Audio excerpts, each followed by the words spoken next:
Welcome to the Podcast. My name is Clark, the financial credit coach, and I will be bringing you information acquired through first-hand experiences in order to help you increase your credit score, reduce interest rates, increase savings, and eliminate debts. Doing it for the community, from the community, and by community I mean any and everyone who wants to learn and evolve. So let's get right into it. Money relationships. One of my favorite subjects. What is the relationship that you have with money? Is it a hate-love? Is it I need you, but I hate how I have to work to get you? Let's look at it from a different angle. How does money affect your relationships? Do you argue with friends, family, significant other about money? When the phone rings, unknown number, or number from back home, does your heart start to beat real fast? Because you know it's a 90% chance someone is about to ask you to send some money. These are all relationships with money, and we all have them in different ways. You're probably thinking, well, that's not a relationship with money.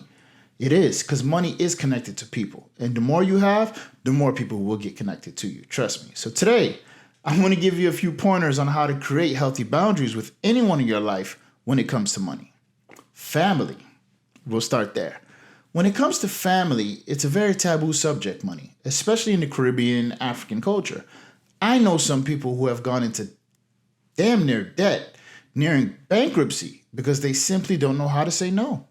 They get calls from family saying, send this for this person, they need it, and they don't know how to say no. They just cannot.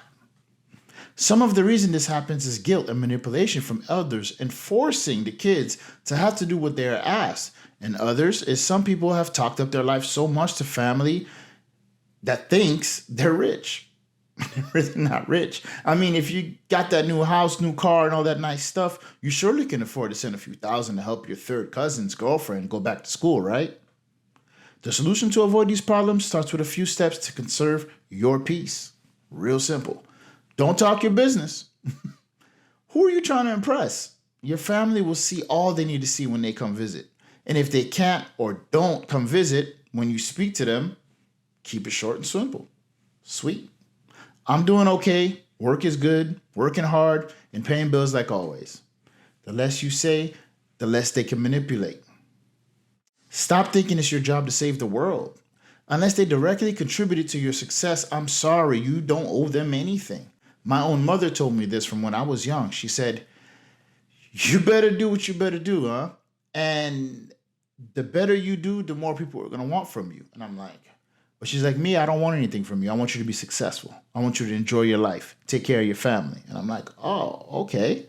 So, basically it's like the stigma that because you are abroad, you're doing better than them, so you owe it to them to support them is BS. People are doing bad everywhere. And it's not because your situation is better than theirs that you need to make yours worse in order to make theirs better.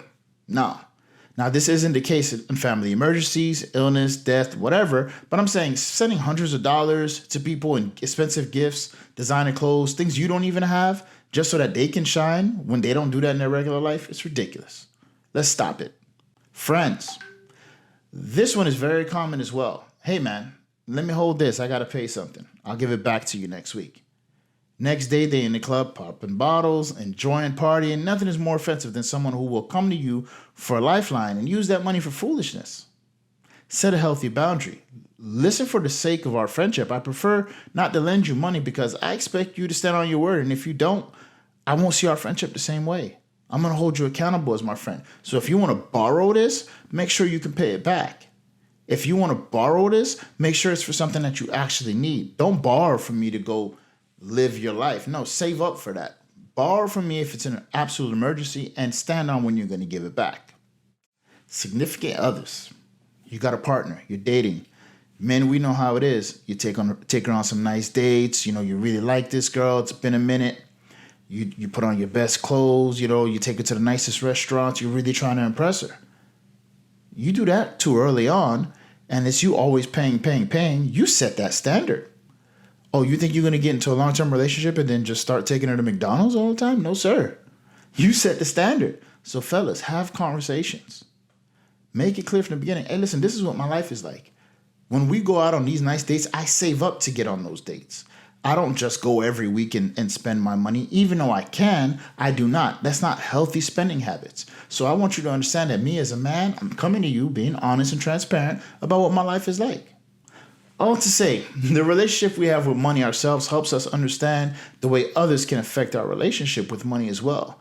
In order to be in a good place when it comes to dealing with others and money, we ourselves have to understand how to deal with it alone. Every day is an opportunity to adjust and evolve, and we allow the behavior that comes with the subject of money to consume us. Make the changes you want to see, be the person you want your circle to be, and never negotiate your self-respect for anyone, family, friends, significant other, etc. No one is more important than you. Because if you aren't good to anyone else either. Love yourself. And if you're not feeling you are enough, no, I got you. I got love for you.